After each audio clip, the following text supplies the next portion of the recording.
right now welcome our WinterCon cosplay contest judge, Sanguinarius Cosplay. Hello to you. Hi. Tell me please, what happens after conventions and exhibitions to your costumes? My costumes are stored in my basement. Sad story, but well, it does. I don't have space at home, so I take them, wrap them safely and store them in a basement. And in case if I need them, I take them out and put them on. That's convenient, I would say. And Fenvaria once told that during her first... What? No, excuse me, let's start this. Okay.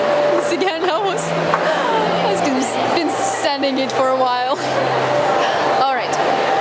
Fenvaria once told that during her first photo shoot, she felt like a useless piece of painted warbler and foam. So how have you overcome your fears and how have you learned how to perform? I'm scared now as well. Like every photo shoot, I'm like, oh my god, I'm so nervous. And my photographer will tell that I just can't wait when it's finished. And because I'm feeling so hot and nervous, but in the end, the photos are very nice and my performances are good. So I never think about it. I just do it. And afterwards, when I see the videos, when I see the photos, I'm like, not bad. So, yeah. You're satisfied with the results. I am. That's good. Yeah. What's cosplay more to you, craft or art? Cosplay is art for me because cosplay, I always say that cosplay is painting, is carving, is cutting, it's sculpting, it's building, it's painting, it's everything, you know. And I think that cosplay is a very unique art piece. So yeah, definitely is art for me. In one of your posts on Facebook, you shared some difficulties that you faced like in Georgia and the region, and how have you like overcome some difficulties, and let's put it more like how do you deal with the lack of the materials?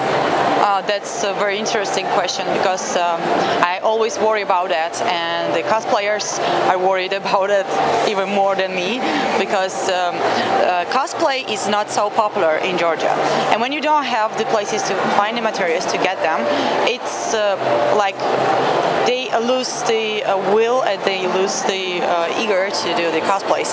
So usually I bring them from Amazon and from different sites.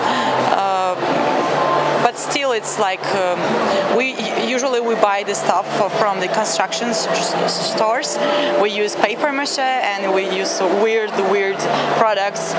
But it's good. It's fun when you see like when you buy the pipe and something, you do something out of pipe or out of the material which goes for the walls, for example. Yeah, it's fun. Yeah. So the result still gives you some energy to keep on going and still find some materials. You're creative and it's fun. Yeah. And tell me please, in also one of your interviews you said that you would like to popularize the K-pop, not K-pop but cosplay. I mean, I wanted to say cosplay community and pop culture. Okay. Yes. Yeah. So you would like to popularize it in Georgia and the region. So here now you are in Latvia. Do you feel like the ambassador of your region? Well, I do. But the first country I went from Georgia was Germany. I was the first cosplayer who ever traveled outside. I represented Georgia. I even had a flag. I couldn't find it this time, so I didn't bring it. And after that, I was trying to make it popular. I was judging in Georgia, and I was making the photo shoots for the cosplayers I liked. And I was trying to help them. I even had the workshop, so people could come and do some stuff. The first cosplayer who did the stuff with me was Witch Doctor from Diablo, and her cosplay was very good.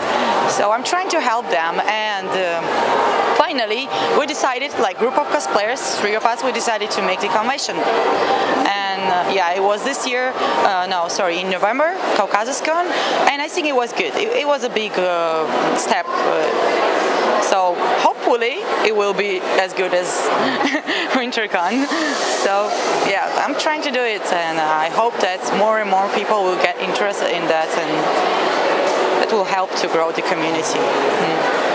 And also wanted to say that your story is impressive, like what you faced, and most people would simply give up this hobby. But what's your source of this motivation? What keeps you on track?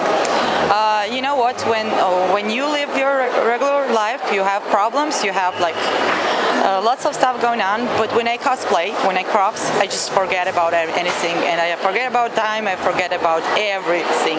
So this makes me feel so relaxed, and I just love doing it. And I want to improve every time I do the cosplays. So yeah, this keeps me alive. Yeah. That's great. We are trying to keep everyone alive here. And aren't you afraid to face some censors and moralists like it happened recently in Dagestan? Like, do you believe that you and other cosplayers would actually popularize this new wave, so everyone would have the right to express themselves and to continue making their hobbies? Of course, because we are making art. Nothing bad is about art, you know. So the more people do it, the more popular it is. It's better than just doing nothing, sitting on a couch and watching TV shows and stuff. It's like when you craft, you're feeling something, you're creating something, and when you watch it, you're like, Jesus, did I made it? So it's like, it's awesome. It's so great when you're proud of yourself with your work. To sum up, to finish our interview, what would you like to wish to all the Latvian and fans from Baltic states? What would you wish to the fans? I just want to say, don't give up, don't listen to anybody, because sometimes people just tell you, oh, when are you going to grow up? Just don't listen about this. Do what you want to do and make it and craft it, don't give up, and you will do this thing. Yeah. Thank you so much for your attention. Have a wonderful WinterCon. Yeah. Bye-bye.